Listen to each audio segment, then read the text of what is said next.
Admiral Zextar's mandibles clicked in what passed for laughter among the Vorthak as he reviewed the intelligence reports. The holographic display showed Earth's naval fleet, if one could even call it that. Wooden hulls, canvas sails, primitive, projectile weapons that hadn't been seen in civilized space for millennia. "They're sending museum pieces against us," he chittered to his tactical officer. "The humans have finally lost what little sense they had."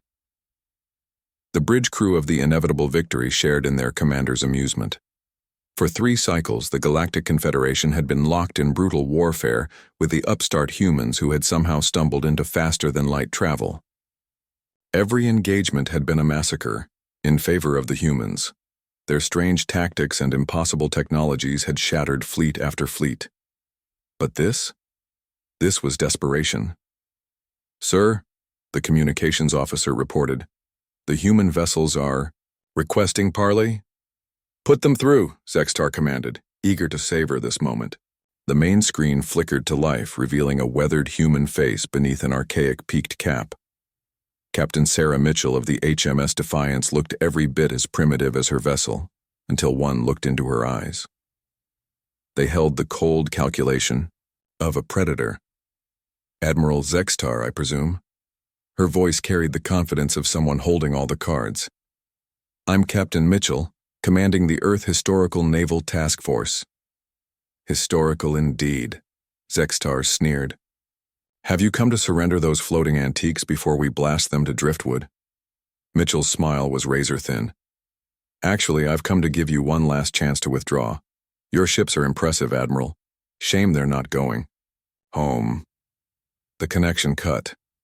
Zextar's amusement curdled into rage. "All ships advance to weapons range. Let's show these primitives what real naval power looks like." The Confederation fleet moved forward. 200 vessels of advanced design, bristling with energy weapons and quantum torpedoes. Against them sailed 12 human ships that belonged in a museum, their wooden hulls gleaming in the starlight. "Energy readings are strange, sir," the sensor operator reported, confusion creeping into his voice. "The human vessels are generating massive quantum signatures, but the patterns don't match any known technology." "Impossible," Zextar dismissed. "Wood cannot generate quantum fields." But as they closed to firing range, something became horribly clear. The wooden ships weren't just sailing through space, they were riding something. Reality itself seemed to bend around their hulls, creating currents and eddies in the quantum foam that their sails caught like wind. "Sir," the tactical officer's voice cracked, "they're not using conventional propulsion, they're actually sailing through quantum space."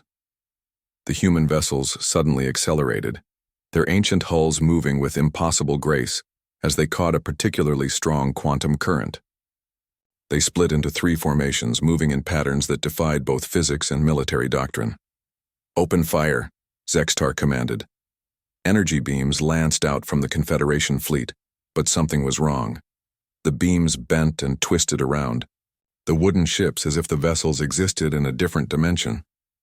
Most shots missed entirely, while others seemed to be absorbed by the ornate figureheads mounted on each bow. Then the humans returned fire. The HMS Victory rolled out her guns, massive cannon that should have been hopelessly outranged, but when they fired, their projectiles weren't simple metal balls. Each cannonball tore through space-time itself, creating localized disruptions that bypassed shields entirely. The inevitable Victory's sister ship, the Dominator, simply ceased to exist as a quantum cannonball struck it amidships, unraveling its molecular bonds across 17 dimensions. "Evasive maneuvers," Zextar screamed, but his ships were too large, too ponderous to match the impossible agility of the human vessels. The USS Constitution swept past a formation of destroyers, her crew working with mechanical precision honed over centuries of naval tradition. As she passed, they fired a broadside that existed in 11 dimensions simultaneously. 5 ships were reduced to their component atoms in the span of heartbeats. "How?" Zextar whispered as he watched the HMS Dreadnought ram straight through a heavy cruiser, her reinforced bow punching through advanced armor plating as if it were tissue paper. How can wood be stronger than duranium composites? His science, officer frantically working at her console looked up with terror in her compound eyes. "Sir, it's not just wood. The quantum signatures, these ships exist partially outside normal space-time. They're using principles we don't understand. Principles that let them treat our physics as mere suggestions." The human fleet moved like a pack of ancient sea wolves, each captain knowing exactly where their sisters would be, coordinating attacks with a precision born of shared tradition and absolute trust. The HMS Nelson caught a battlecruiser in crossfire, with the USS Enterprise, their combined broadsides creating a cascade failure that took out 3 more ships. As the battle raged, Zextar began to understand the horrible truth.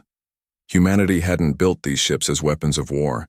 They had taken their most revered naval traditions and somehow made them literally true. The impossible loyalty between crew members created quantum entanglement.